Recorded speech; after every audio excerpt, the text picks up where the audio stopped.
I'm so excited to have with me today a really good friend, an amazing leader, amazing speaker. And so please welcome to the show, Lynsey Mulder.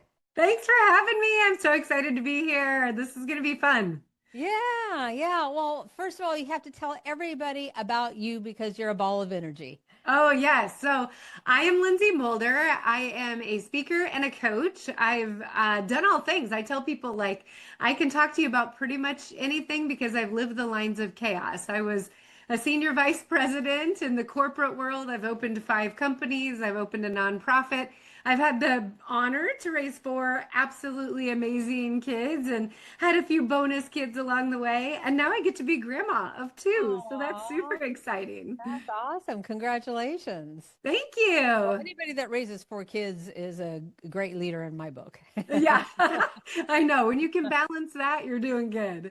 That's right. That's right. Well, I would love to ask you some questions since this is the Energized Leader podcast about energized leaders. So we'll start with the first question. So here we go. When you think about an energized leader, what do they do differently than a leader who is just going through the motions? Oh, I think that's great. I think an energized leader is somebody who's really paying attention to their team. Because if you really think about it, we aren't leaders if not for our people. And when I say pay attention to our team, they're the people that are getting excited because they notice that, ooh, that person over there, I know what their superpower is, and I'm going to let them use it a lot more. Or, hey, I understand that someone has a non negotiable in their life right now, so I'm going to boost them up rather than make them feel bad about that. When we can identify all of that stuff in our team, the team gets excited, they get more motivated, which then gets us more excited as leaders because we know everybody's marching towards the same path and everybody's getting to have fun while they're doing it. Now, you mentioned finding their superpowers.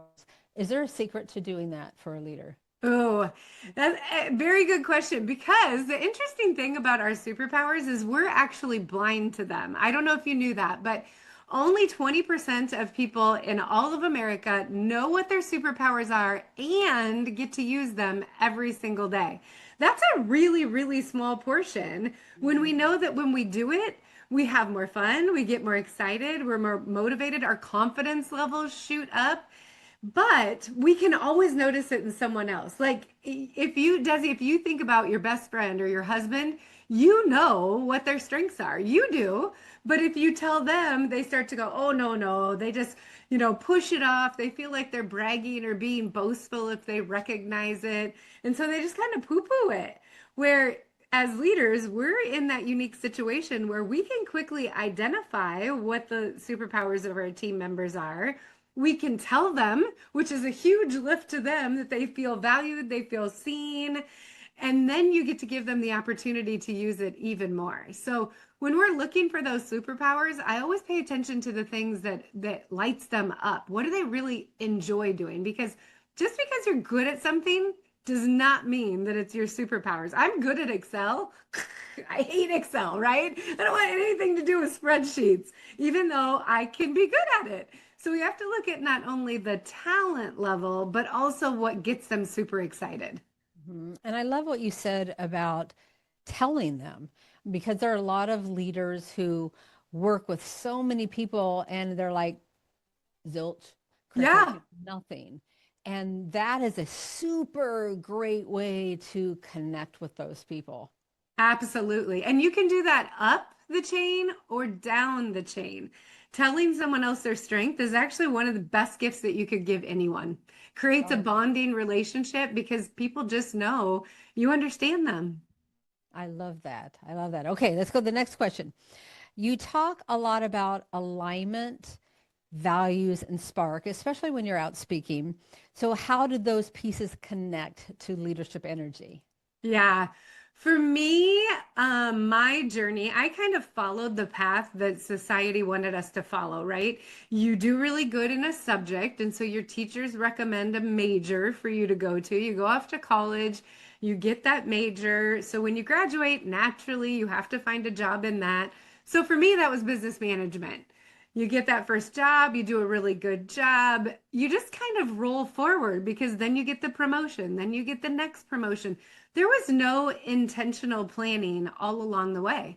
And for me, I started to look at all of the other examples. Well, they're a level or two ahead of me, so I should be doing what they're doing. They seem to be really successful. I'll start to manage the way that they're managing. And I realized that all I was doing was conforming to what somebody else thought was a good idea. And for them, that could have been exactly who they were. But for me, it turned into not being fun anymore. I felt like I wasn't being authentic and I wasn't being true. So when you kind of take that step back and you go, what are my true values? Like, I love your values because you let them shine. Like, you love to have a good time. Humor is a value of yours.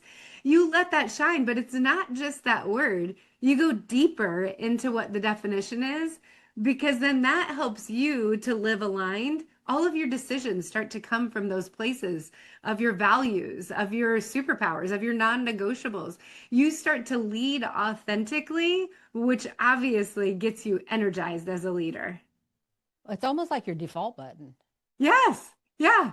But unfortunately in our society today, people are hesitant to do that because they see social media and all these perfect pictures, or they see that leader that they think is doing an amazing job, and what they don't realize is that leader has an inside too, and probably has the same sorts of things going through their mind that you do, the same sorts of fears, the same sorts of hesitations. But because we don't make all of that public, we feel like we have to hide it in. When in reality, if we were all being authentic and speaking our truth, we would actually be bonded a lot tighter. I was just going to say authenticity is really about being honest and you just Yes. saying your truth. Yeah. And the first step is saying it to yourself. How often do we just let those thoughts occur nonstop in our head? I mean, I heard statistics the other day on how many negative thoughts that we tell ourselves. I think it was 6,500 a day, if I remember right. Oh, that's a And if lot. we start to change those into the positive and say, oh no, connecting people truly is a superpower, and you start to believe that yourself, you'll start to exude that externally, which just attracts people to you. Yeah, and then you'll just start operating in it like automatically. Absolutely. Yep. That becomes the default, which is what we That's want. right. That's right. That's right. All right. Next question. What are some of the biggest ways leaders unknowingly drain themselves or their teams? Ooh. Oh, yes. Um, I feel like the biggest one is feeling like you have to have all the answers and you have to do it all yourself. So many people go into those leadership roles, and unfortunately, that first leadership role doesn't come with a blue book. It doesn't come with an instruction manual, nothing to tell us how to do it. So you used to be on this level where you were a peer of them, and now all of a sudden you're a leader. And so you feel naturally like, oh, I got to have all the answers. I need to be the expert. When in reality, the team is successful because it's a team. And so you drain yourself when you take all those accountabilities on yourself. We don't need to know it all. We don't have to have all the answers. There are so many great minds out there that you can use as resources to pull from, that we should absolutely be doing that. So I think that's something that I see a lot of new leaders get into that habit. And then as you advance up the chain, all of a sudden you feel like, ooh, I can't let anyone see my failures. So we let that belief continue on, where when people see us as real and you go, oop, I made a mistake. Sorry about that, guys. Who's got an idea to fix it? You're actually tying them closer to you. You're creating that team mentality and that loyalty because people know that their opinion is important. So just that false perception that we take on and we start to believe that we shouldn't. I see that drain leaders all the time. Do you think, especially young leaders, are embarrassed to ask for help or to ask questions? Our performance reviews have created a stigma that causes that embarrassment because we feel like if we ask for help, we're admitting that we don't know how to do it. If we're admitting we don't know how to do it, then I'm failing on my performance. When in reality, when we're asking for help, we're just creating new skill sets for ourselves, new talents. We're getting an opportunity to improve. And every single skill that I have, I still know that I could improve on it. I could learn from people around me all the time. Is I that love why to I'm asking you questions all the time, Lynsey? between the two of us. I love to tell people, pick a one-time mentor. I mean, that's what you and I have done with different things. We're both good at different things, right? And so if you notice that someone really has a skill set that you admire or they're doing great in just one little thing, doesn't matter what it is. They've organized their calendar correctly, or they seem to really command a room when they walk into it. Whatever that is, mentorship doesn't have to be these huge, daunting engagements. Use them as a one-time mentor. Invite them to coffee. Pick their brain on that one simple subject. Get their advice, take it in, learn, grow. Add that to your tools that you have in your belt. I love that.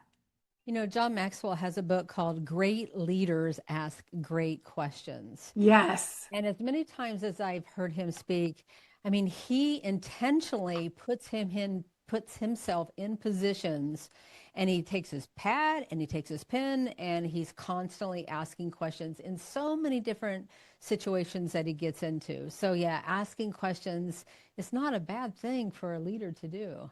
No, and actually helps you with your listening skills. I call it a curiosity stem. And so as you're listening to someone else speak, if you're thinking about additional questions you might have on that topic, it causes you to listen deeper because you don't want to ask a question that they've already answered, but you want more information. And when you ask questions, then they know that you're engaged. And so it doesn't allow your brain to like pre-think of new topics or new things that you want to say. You're really diving in and creating that curiosity stem of what could I possibly ask next? What can I learn from this person? It creates a good vibe. Yeah, I've never heard of curiosity stem. I love that. Yeah. Yeah, that's really good. Okay, let's go to the next one. You've had successful corporate, let me start over. You've had a very successful corporate career and now coach and speak full time. So, what did that journey teach you about leadership and fulfillment? Oh boy. You know, I tell people all the time, I had an amazing job in my past corporate role. I had a fantastic team. I had fantastic peers. I was traveling all the time. Things were fantastic. And yet, somewhere deep down in my gut, I just knew that there was something else that I was supposed to be doing. And for me, it had started 30 years earlier. I had actually gotten my first coaching license 30 years before I ever even entered the corporate world. People didn't even know what coaching was. I would say I'm a coach, and they're like, "Oh, soccer?" And I'm like, "Well, yeah, my Basketball. 4-year-old plays soccer, but it's a little bit different." And so I feel like a lot of my experience has come from those generations of decades of leadership.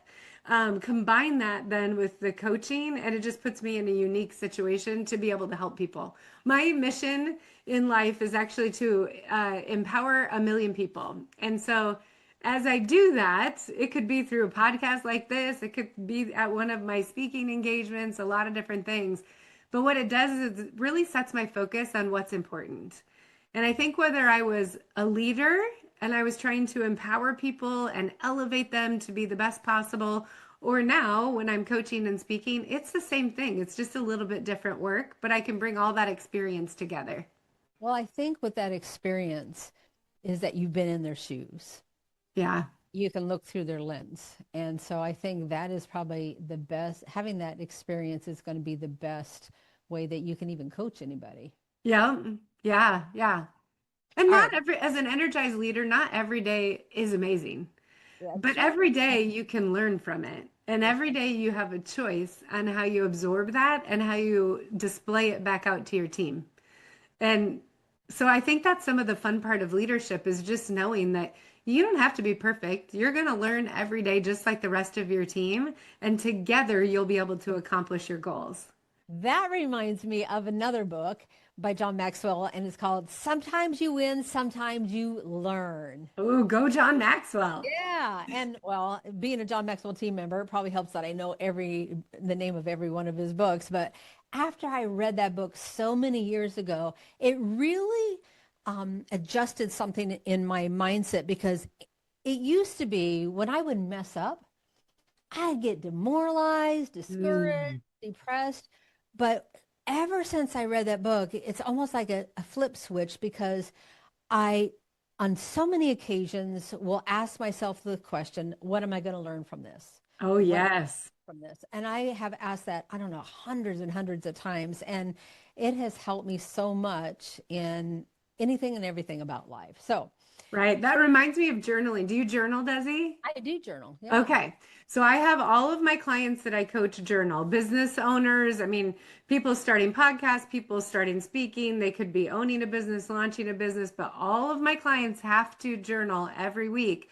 One thing that they've learned that week. Now, there's other journal prompts that they have to do also, but that's so important, whether it's a book, a podcast, from someone else that you talk to, from watching TV. I don't care what it is. But writing it down and documenting what you've learned solidifies it in your brain and creates a focus around it. How many things have we learned that we're like, oh, that was cool? And the next morning you go, I don't remember what that was. And so just documenting it and really pausing really plants it into your mind so that you continue the learning. And it's better to write it than to type it. Yes. And if you write it in purple, it's even better. I didn't know that. Why purple? Because I know that scientifically speaking, the research has shown that when you write it, it does register in your brain. But why purple? Yes, all of the colors will do different things, but purple specifically jogs your creativity. So it sparks the left side of your brain. That creativity then helps you to explore what ways could I actually use what I just learned. So if you write it down in purple, it's going to not only plant it in your mind, but it's going to make your mind start thinking of new opportunities to use it. I'm going to go out and buy a package of purple. Yes, yes. Very good. Okay. Very good. Let's go to the next one. When a team is in a hard season, what does it look like to lead with honesty while still bringing hope and momentum? Oh, great question. I am a firm believer in communication. And when I say communication, it is over communication. We know as leaders, we can't share everything. There's a lot of stuff that we can't share, a lot of reasons, but we can always share the connection for the work, why it's important, helping them to see that there is a plan. So many times people will go into change and the old change management structure. The first thing was change management is slowly dripping it out to people so that they recognize there's a plan in place. We're doing this for a reason. So even if we can't share all of it, share as much as we possibly can in one-on-ones, in team meetings, in quick notes out. Hey guys, remember, we have a goal we're working towards. Just keeping them aligned and on that path is really, really important. A lot of leaders, it was interesting because I've taken over many different teams throughout my career. And so I always did kind of a pulse check. And I also kept a hit list. I know leaders probably shouldn't keep a hit list. It wasn't the kind where you're going to take someone out, but a hit list on what are some of the quick wins that you could do. So when I would take over a team, I would sit down and I would say, tell me what is something that's really bothering you that would be an easy fix, a great win for our team. And almost every single time, team members would tell me, just make my one-on-ones important and be honest about what's happening. Show me how my work aligns to the end goal. So I feel like if we can do that, your team is automatically going to be way ahead of all of the rest of them. It goes back to connecting, communicating. I mean, isn't it interesting? There's nothing new under the sun. Right. Yeah.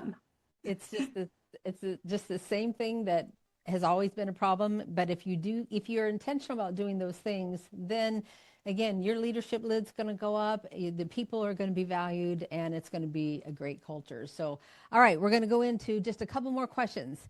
A lot of leaders struggle to stay present because they are juggling so much. What are some practical ways to protect your energy and stay grounded? Yeah. Time management. I laugh when people say, oh, I'm a great time manager. Time management is really task management. We all have 24 hours in the day. And unless you have learned how to play God, you're not going to be able to get more time. So we all have the same amount of stuff. Or the same amount of time. It's just what we do with the stuff in the middle that makes it important. I honestly feel like as leaders, our biggest hindrance to that is simply distraction. If we can really work on creating our default calendars so that we have time blocks that set us up for success, we're going to be even that much better. So for me, for example, my cell phone is in the kitchen. It's a distraction. So I know I can't have it next to my office when I'm actually working. I also know that thanks to the Pomodoro time management plan, my brain only works for so long. And so if I'm doing admin tasks, for example, you're going to get me for about 15 minutes, and then I have to have a brain break so that I can switch gears, get creative. If I'm doing really, really deep thinking, I'm good for about 50 minutes, and then I need 10 minutes to go walk away.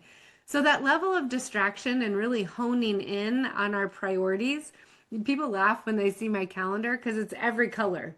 My biggest priority is my family. So my family's in green. Those don't get to move. If it's on my calendar and it's green, my admin does not get to shift it at all. But there's other things that could be shifted. So they're in a different color. Reality is, though, that at the end of the day, I've managed my time as best as I possibly can.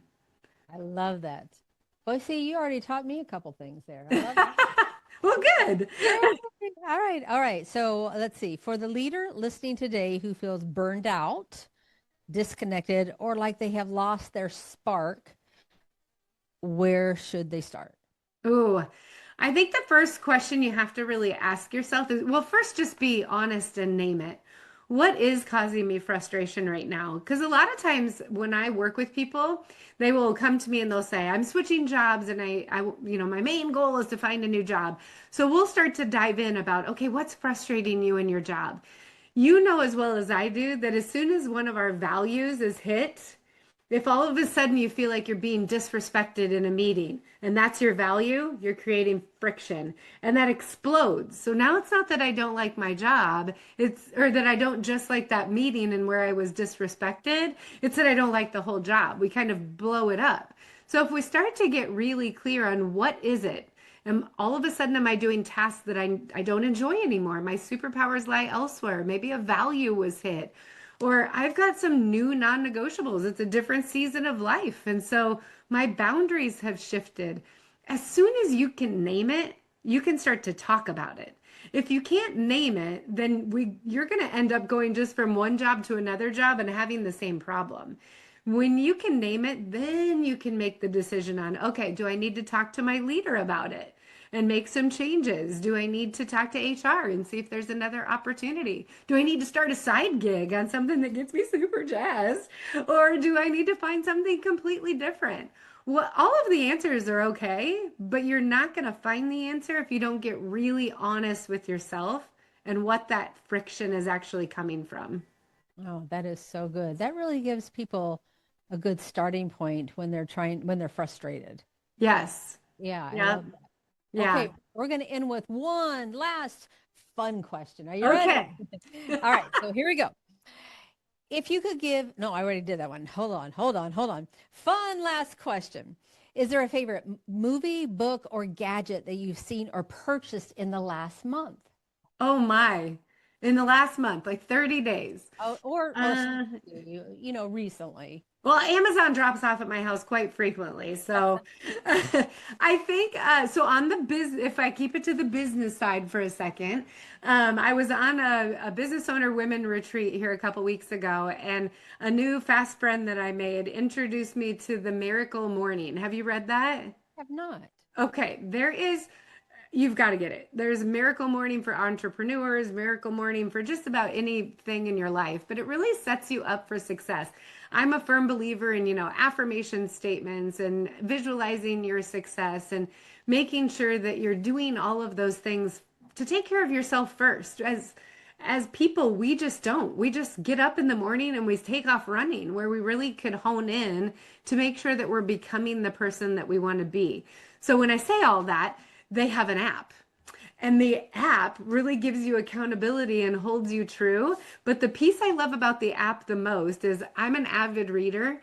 This app has like cliff notes for all of the top business books out there. It is, and other life building books, all kinds of stuff. So literally in 20 minutes, you can get the gist of a 7 or 8 hour book. You can read it or you can listen to it. So I'm loving it. On the personal side, my family loves to play games, and so we just got a game called Quix. It's Qwixx, I'm pretty sure. And we literally spent this weekend 2 hours playing it. It was so much fun. It's a blast. So I will have to check that out. We play games with a lot of family and friends too. Now, have you ever played Five Crowns? Oh, yes. I Okay, like that we're, one. we're avid Yes. 5 crown players right now. In fact, my son has the champion with only 5 points. It's on the refrigerator. Oh, wow. I That's know. frame worthy. It is very worthy. So, oh my goodness. Well, Awesome. Lynsey, you are an amazing friend and person and leader and speaker, and especially a coach. I want people to reach out to you if they need a coach. So, can you just go ahead and tell everybody about your coaching services? Yeah.